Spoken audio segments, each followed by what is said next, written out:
الحمدللہ الحمدللہ وکفا وسلام علی عبادہ الذین اصطفى اما بعد فاعوذ باللہ من الشیطان الرجیم بسم اللہ الرحمن الرحیم یا ایھا النبی قل لازواجک وبناتک ونساء المؤمنین یدنین علیہن من جلابیبہن صدق اللہ العظیم۔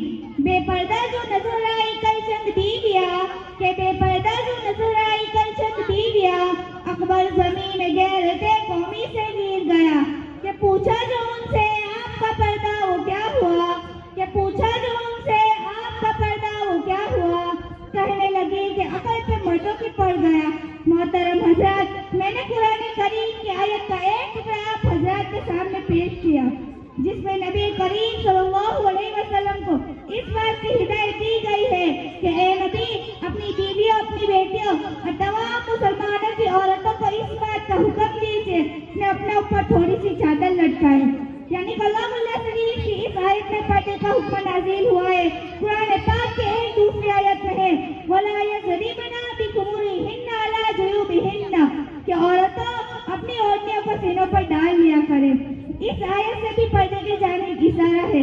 جب مذہب اسلام کے روشن ستاروں سے کفر، الحاد، ظلم جہالت کے بادل چھٹے، بے غیرتی اور بے حیائی کی تاریخیں ختم ہوئی، قرآن پاک کے اللہ انصاف سے بادل کے لہراتے جھنڈے گر پڑے۔ خاص طور سے ان عورتوں کو جو ظلم ستم کی چکی میں پیس رہی تھی، اسلام نے ان کو ذلت سے گاڑ کے نکال کر بلندی پر پہنچایا۔ ظہور اسلام سے لے کر صدیوں تک مسلمان عورتوں کی بڑائی کے گیت گائے جاتے رہے۔ اگر تاریخ کے اوراق کھولے جائیں تو غیر مسلم عورتوں پر مسلمان عورتوں کی فضیلت اور برتری دکھائی دے گی، لیکن دیکھتے ہی پوری دنیا میں شیطانی ڈنکے بجنے لگے۔ مسلمان عورتوں کو مکر اور عیاری کے فندے پر پھنسانے کے ارادے ہونے لگے۔ مسلمان عورتوں کو گھر کی چار دیوار سے نکل کر شرعیات پر بدنام اور رسوا کرنے کی انتہا کوشش کی گئی۔ اسے سب محفل بنا کر درندہ صفت انسانوں کے حوالے کیا گیا۔ پردے کی مخالفت میں لاکھوں صفحہ سیاہ کرتے گئے۔ ان کی صرف ایک ہی سزا دی کہ پردے کے گارے بند کو چار اور ایسا کیا جائے اور عورت کو بے لگام اور بہرا چھوڑ دیا جائے، وہ جو چاہے گل کھلائے۔ چنانچہ خواہشات کے ان پٹھوں کی آرزو پوری ہوئی اور انہوں نے آہستہ آہستہ مسلم خواتین کو بہکا لیا اور مسلمان عورتوں نے بھی پردے جیسی عظیم نعمت کو پیٹ پیچھے ڈال کر مردوں کے ساتھ کندھے سے کندھا ملا کر چلنا شروع کیا۔ پھر نہ پوچھے کہ اسلامی معاشرہ کن کن خرابیوں سے دوچار ہوا۔ مکانوں اور دکانوں، بستی اور بیابانوں میں برائیاں ہی برائیاں نظر آنے لگی۔ محترم حضرات، اگر اسلام کی دشمن طاقت پردے کے خلاف کوئی نعرہ بلند کرے تو ہمیں اس میں کوئی تعجب اور حیرانی کی بات نہیں، چونکہ اسلامی تعلیمات کو بدنام کرنا ان کا سیوا بن چکا تھا۔ مگر افسوس کہ آج ہماری قوم کے اکثر لوگ جو مسلمان ہونے کا دعویٰ کرتے ہیں اور محمد عربی صلی اللہ علیہ وسلم کے امتی کہلاتے ہیں، وہ بھی اس ذہنی غلامی کا شکار ہے۔ کسی شاعر نے ایسے ہی لوگوں کے بارے میں کہا ہے کہ انہی کی محفلیں سنوارتا ہوں،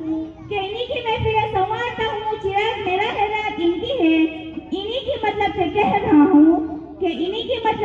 رہا ہوں، زبان میری ہے بات ان کی۔ اسلام کے پاس مانو آج مغربی تہذیبوں نے عورت کی شرم و حیا کو لوٹ لیا ہے۔ کہتے ہیں کہ پردہ کرنے سے ترقی نہیں ہوتی، نتیجہ یہ ہے کہ آج ہمارا خاندان اور معاشرتی نظام تباہ ہو چکا ہے۔ اخلاق و عادات اور شرم و حیا کا جنازہ نکل چکا ہے۔ یہی وہ تہذیب ہے جس سے عورت کو چراغ کھانا بننے کے بجائے اس کے اندر سمے محفل بننے کا جذبہ ابھرا ہے۔ رواج بے حجابی خوشنما کانٹوں کی مالا ہے نئی تہذیب سے ہوشیار یہ تاریخ اجالا ہے۔ آج مغربی تہذیب کا دین ہے کہ لڑکیاں باریک سا دوپٹہ گلے میں ڈال کر چست اور باریک کپڑا پہن کر کھلے عام گھوم رہی ہے۔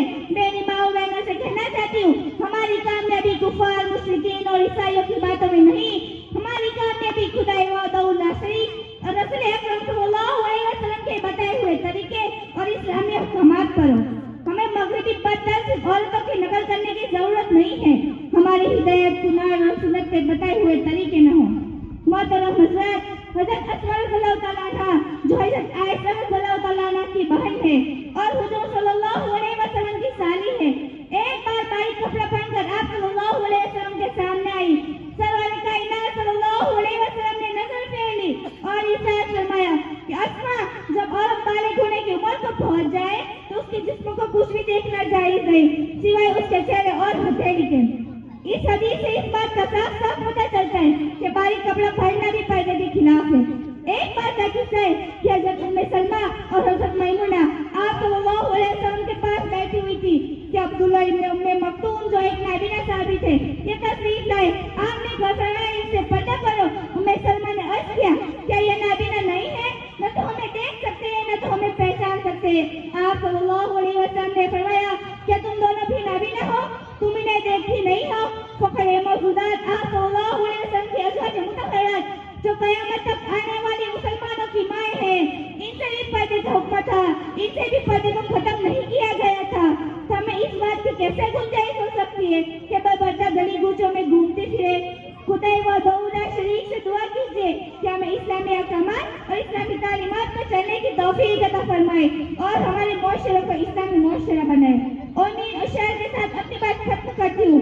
نفرت تو محبت کے ہم چاپ لا دیں گے کہ نفرت تو محبت کے ہم چاپ لا دیں گے، دنیا کے اندھیروں میں ہم سماج لا دیں گے کہ دنیا سے مٹائے اسلامی قوانین کو، کہ دنیا سے مٹائے